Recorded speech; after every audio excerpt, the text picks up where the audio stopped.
사직서를 몰래 숨겨놓고 다음날 출근을 안 하신다든지, 당장 이번 주까지만 일할 거니까 빨리 교사 구해라 라는 식으로 통보를 한다든지.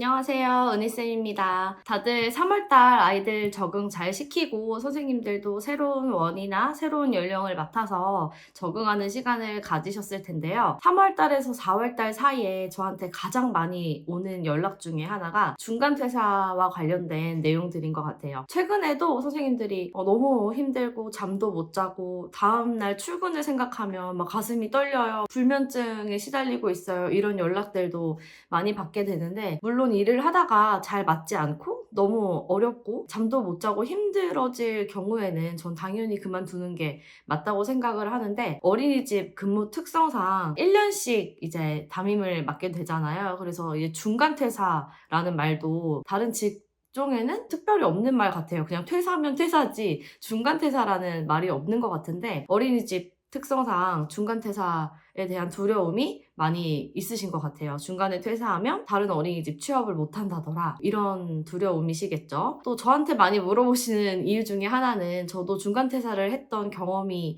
있기 때문인 것 같아요. 그래서 그냥 솔직하게 제가 중간퇴사를 하고 근무를 지속하는데 어려움이 있었는지, 면접을 봤을 때 중간퇴사 때문에 가고 싶은 곳에 취업을 못했다든지 이제 이런 부분을 많이 물어보시는 것 같아서 저의 경험을 그대로 말씀을 드려볼 수 있을 것 같아요. 제가 유튜브에 영상을 올렸듯이 처음에 이직한 어린이집에서 너무 부당하다고 많이 느꼈어요. 정상적이지 않은 원 운영 방식이라고 생각을 했고, 참고 참다가 차라리 빨리 그만두는 게 내 경력에도 더 오점으로 안 남을 것 같다라는 판단을 해서 저는 3월달 안에 바로 퇴사 의사를 밝히고 그만두게 됐는데요. 그 이후로도 다른 어린이집에 또 취업을 하려고 이력서를 넣었을 거 아니에요. 그런데 제가 경력이 막 고경력이 아닌 상태였기 때문에 면접 제의는 이력서 넣는 대로 다 들어왔었어요. 그래서 중간퇴사를 했다고 해서 무조건 다 취업문이 막힌다 이렇게 말씀드리기는 어려울 것 같고, 그 중간퇴사를 언제 몇 번이나 본인의 경력이 몇 년 차에 중간퇴사를 했는지 이런 것들이 다 복합적으로 중요할 것 같아요. 저는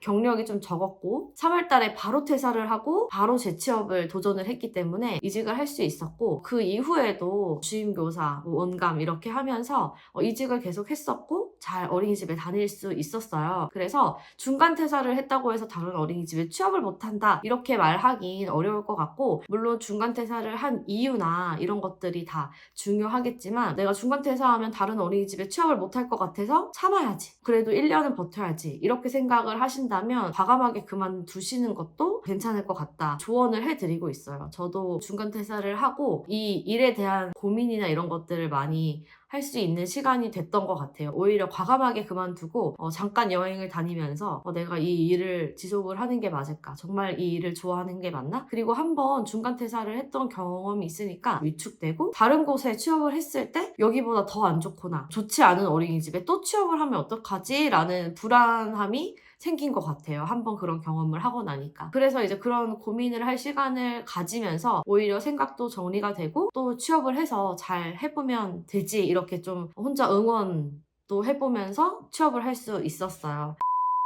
그 이후로도 쭉 오래 근무를 하면서 주임교사로 오래 있었기 때문에 또 이제 원감으로서도 다른 선생님들의 이력서를 확인하고 면접을 볼 때 같이 면접관으로도 참여를 했었기 때문에 제가 중간퇴사를 할 때의 마음이랑 제가 이제 면접관이 돼서 선생님들의 이력서를 확인을 할 때 중간퇴사한 선생님들의 이력서를 받게 되잖아요. 이제 그때는 또 생각이 좀 달라지더라고요. 저는 이제 이력서를 확인을 했을 때 중간퇴사 경력이 있는 선생님도 면접을 봐도 괜찮다고 생각을 했어요. 근데 하지만 중간퇴사 경력이 한 번이거나 두 번까지도 그래도 경력이나 자기소개서나 이런 것들이 좋은 선생님으로 보여진다면 이제 면접을 한번 봐서 왜 중간퇴사를 했는지, 그리고 이 선생님의 생각이 무엇인지 이런 것들을 들어볼 만하다라고 판단을 했는데, 이력서를 받아보면 정말 계속 중간퇴사를 하신 선생님들도 계시더라고요. 반년 이상 거의 근무를 못 하시고 여기도 그만두고 여기도 그만두고 3개월 일하고 그만두고 6개월 일하고 그만두고 이러신 선생님들의 경력을 봤을 때는 우리 원에 오게 됐을 때도 작은 힘든 일에 부딪히면 바로 그만둔다고 하지 않을까 이런 걱정이 되는 건 사실이더라고요. 그래서 선생님들이 일을 하실 때 물론 초임인 경우에는 여러 어린이집에 대한 비교나 선택을 하기가 어려워서 내가 지금 겪는 게 정말 그만둘 정도로 부당한 일인가? 이런 판단이 어려워서 쉽게 그만두기도 하시고 또 어떤 분들은 정말 최악의 상황임에도 불구하고 어린이집은 다 이런 거야. 내가 초임이니까 힘들 수밖에 없는 거야 하면서 버티시는 분들도 있는 것 같아요. 근데 요즘에는 저도 인스타그램이나 유튜브, 카페 이런 것들을 운영하고 다른 선생님들도 굉장히 많은 SNS 채널을 운영을 하고 있기 때문에 그런 곳에서 경력 선생님들의 조언이나 이야기를 좀 들어볼 수 있기 때문에 그런 것들을 참고해서 지금 내가 다니는 곳이 정말 중간 퇴사를 할 정도로 부당하고 내가 지금 힘듦을 느끼고 있는 게 맞는 건지 이제 이런 것들을 좀 생각을 해보고 고민을 해보면서 중간 퇴사를 결정을 해보시는 것도 좋을 것 같고요. 내가 중간 퇴사를 해야겠다라고 한다면 솔직하게 힘든 부분을 원장님이나 주임교사에게 털어놓고 이런 부분 때문에 계속 근무를 하기가 어렵다라고 이야기를 했을 때 개선 여지가 있는 기관도 있어요. 원장님이 들었을 때 이런 부분은 바꿔줄 수 있다라고 한다면 협의를 통해서 근무를 더 할 수 있는 것이고 그런 것들이 받아들여지지 않는다면 그리고 중간 퇴사를 고민할 정도의 기관이면 받아들여지지 않는 것이 사실 많긴 해요. 그래서 이제 그런 것들이 안 되면 이야기하고 퇴사 의사를 밝히고 다음 교사를 채용할 수 있는 기간을 한 달 주시고 마무리는 깔끔하게 인사하고 나오시는 것을 추천드립니다. 제가 오랫동안 일을 하다 보니까 중간 퇴사도 사실 중간 퇴사인데 사직서를 몰래 숨겨놓고 다음날 출근을 안 하신다든지 당장 이번 주까지만 일할 거니까 빨리 교사 구해라 라는 식으로 통보를 한다든지 마지막까지 좋지 않은 모습으로 그만두게 되는 선생님들도 많이 보게 돼요.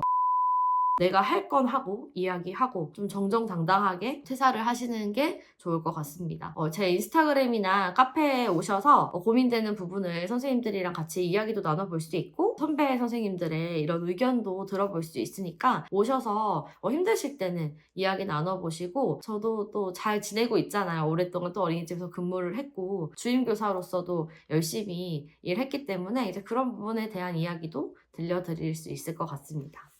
감사합니다.